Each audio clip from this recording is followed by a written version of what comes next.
മിഥുൻ്റെ വീട്ടിൽ നിന്ന് ശ്രീരാജ് ബാബു ചേരുന്നു. ശ്രീരാജ്, ആ വീട്ടിൽ അത്യന്തം സങ്കടകരമായ കാഴ്ചകൾ തന്നെയാണ് ഉള്ളത് എന്നറിയാം. വളരെ പാവപ്പെട്ട ഒരു കുടുംബമായിരുന്നു. വളരെ പ്രതീക്ഷകളോടെ ഒരു കുട്ടിയെ സ്കൂളിലേക്ക് അയച്ചതാണ്. പക്ഷേ അനാസ്ഥ മൂലം അവൻ്റെ ജീവൻ നഷ്ടപ്പെടുന്ന ഒരു സാഹചര്യം അവിടെ ഉണ്ടായിരിക്കുന്നു. എന്തൊക്കെയാണ് അവിടുത്തെ മൊത്തത്തിലുള്ള വിവരങ്ങൾ?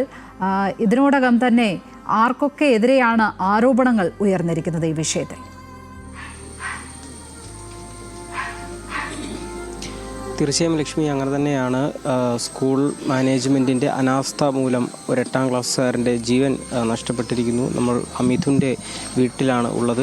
വീട് കണ്ടാലറിയാം, സാമ്പത്തികമായി വലിയ ബുദ്ധിമുട്ടുകൾ നേരിട്ടിരുന്ന, സാമ്പത്തികമായി ഒരുപാട് വെല്ലുവിളികൾ നേരിട്ടിരുന്ന ഒരു കുടുംബമായിരുന്നു മിഥുൻ്റേത്. മിഥുൻ്റെ അച്ഛൻ മനോജ്, അനുജൻ സുജിൻ, അമ്മ എന്നിവരാണ്, മുത്തശ്ശി എന്നിവരാണ് ഈ വീട്ടിൽ ഉണ്ടായിരുന്നത്. അമ്മ സുജ 3 മാസങ്ങൾക്ക് മുൻപാണ് വിദേശത്തേക്ക് പോയത്, കുവൈറ്റിലേക്ക് പോയത് ജോലി സംബന്ധമായി.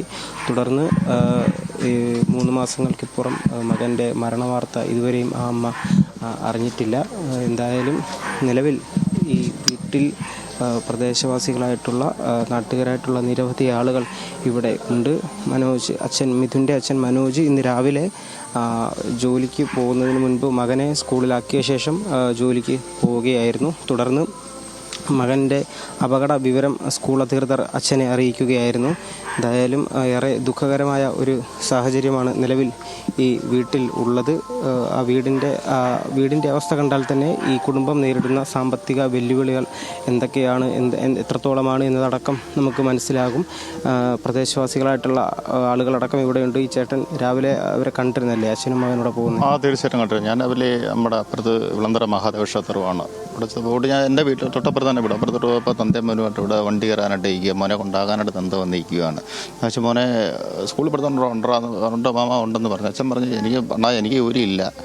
അരമണിക്കൂർ കഴിഞ്ഞപ്പോൾ എന്നെ വിളിച്ച് പറഞ്ഞ്, അണ്ണാ എനിക്ക് ജോലിയുണ്ട്. ഞാൻ പറഞ്ഞാടാ എനിക്കിന്ന് വർക്കില്ല എന്ന് പറഞ്ഞു. 1 മണിക്കൂർ കഴിഞ്ഞ് ഞാൻ വീട്ടിൽ പോകുമ്പോൾ എന്നെ വിളിച്ച് പറഞ്ഞു, അണ്ണാ മോൻ നമ്മളെ വിട്ടകന്ന് പോകുമെന്ന് പറഞ്ഞു. ഞാൻ എവിടെയെന്ന് ചോദിച്ചു, ആസാങ്കോട്ടയാന്ന് പറഞ്ഞു. ഇതിൻ്റെ ഒരു ഈ വീടിൻ്റെ ഒരു ദുരവസ്ഥകൾ കണ്ടല്ലോ, നോക്ക്.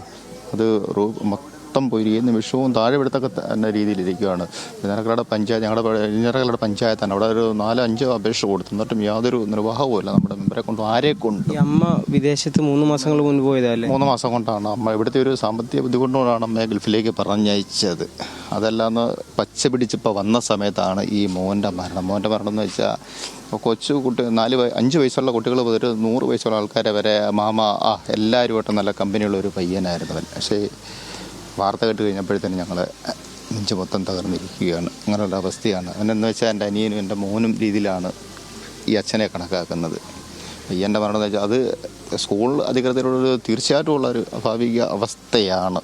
കൂടുതലും KCB അമ്മ കുറ്റം പറയാനാക്കത്തില്ല. KCB മേലേക്ക് വന്നേ സ്കൂൾ അധികൃതത്തിന് ഉത്തരവാദിത്തം ചെയ്തേ ഒക്കത്തുള്ളൂ. ഇനി എന്ത് നടപടികളായാലും ഞങ്ങളതിന് മുന്നോട്ട് തന്നെ പോകും. ഈ മോൻ്റെ ഈ മരണത്തെ പറ്റി എന്ത് ഇതായാലും ഞങ്ങൾ മുന്നോട്ട് തന്നെ പോകും. അവന് വേണ്ടി ഞങ്ങൾ എന്ത് ഇതായാലും ഞങ്ങൾ കരുതിയിട്ടുണ്ട്. ലക്ഷ്മി, അങ്ങനെയാണ് കുടുംബവും അയൽക്കാരും അടക്കം പറയുന്നത്. സ്കൂൾ മാനേജ്മെൻറ്റിൻ്റെ ഭാഗത്തു നിന്നുണ്ടായ ഗുരുതരമായ വീഴ്ചയാണ് മിഥുൻ്റെ മരണത്തിലേക്ക് നയിച്ചത് എന്നാണ്. ഈ മിഥുൻ്റെ അമ്മയുടെ കാര്യം പറഞ്ഞ് 3 മാസങ്ങൾക്ക് മുൻപ് മാത്രമാണ് അമ്മ വിദേശത്തേക്ക് ജോലി സംബന്ധമായ ആവശ്യങ്ങൾക്ക് പോയത്. സാമ്പത്തികമായി ഏറെ ബുദ്ധിമുട്ടുകൾ നേരിട്ടിരുന്ന ഒരു കുടുംബം അതിനൊരു താങ്ങാവുക എന്ന ലക്ഷ്യത്തോടു കൂടിയായിരുന്നു വിദേശത്തേക്ക് പോയത്. പക്ഷേ ഏറ്റവും ദാരുണമായ ഒരു അപകട വിവരമാണ് ഇനി ഒടുവിൽ ആ അമ്മ അറിയാൻ പോകുന്നത്. നിലവിൽ ബ്ലോക്ക് മെമ്പർ രതീഷ് നമ്മളുണ്ട്. ഈ വിവരം ഏതെങ്കിലും വിധത്തിൽ അറിയിക്കാനുള്ള ശ്രമങ്ങൾ നടക്കുന്നുണ്ട്. ഇവരെ അറിയാൻ കഴിഞ്ഞിട്ടില്ല എന്നാണ് ഇപ്പം കിട്ടിയ വിവരം. ശ്രമം നടന്നുകൊണ്ടിരിക്കുകയാണ്. ഈ അമ്മ 3 മാസങ്ങൾക്ക് മുൻപല്ലേ പോയത്? 3 മാസങ്ങൾക്ക് മുമ്പാണ് പോയത്. ഇതെങ്ങനെ വീടിൻ്റെ സാമ്പത്തിക സ്ഥിതി? വളരെ ബുദ്ധിമുട്ടുള്ള സാമ്പത്തിക സ്ഥിതിയുള്ള വീടാണ്.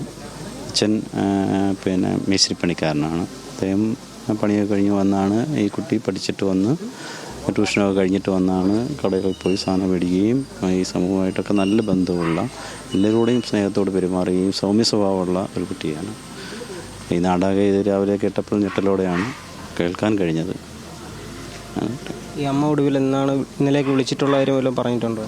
ഇന്നലെ വിളിച്ച കാര്യം പറഞ്ഞില്ല, പക്ഷേ സ്ഥിരം വിളിക്കുമായിരുന്നു.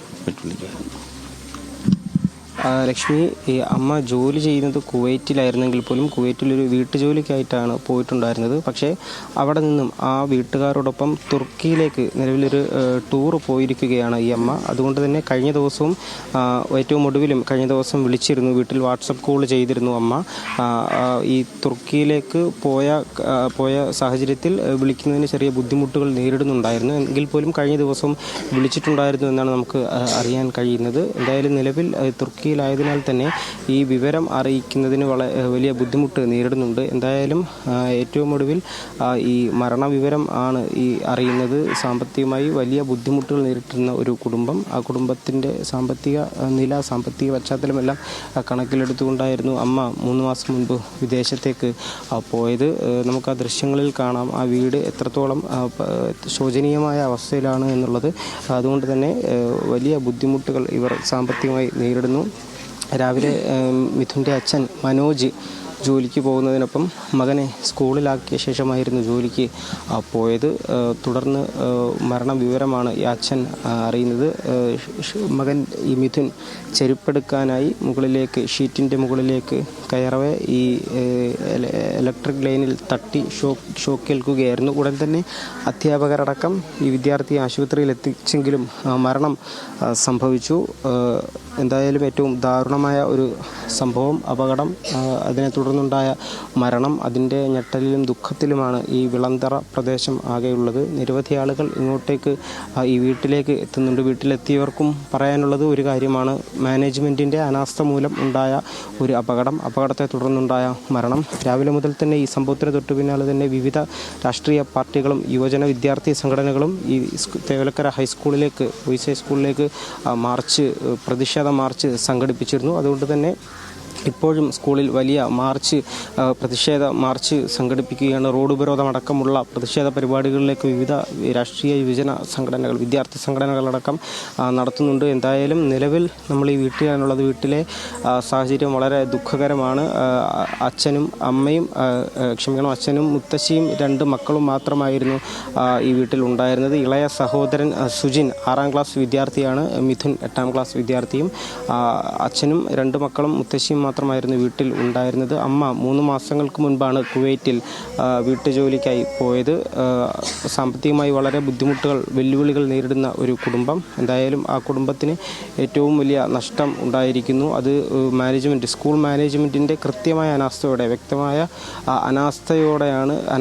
അനാസ്ഥയാണ് അത്തരത്തിലൊരു അപകടത്തിലേക്കും അപകടത്തെ തുടർന്നുണ്ടായ മരണത്തിലേക്കും നയിച്ചിട്ടുള്ളത്. ലക്ഷ്മി,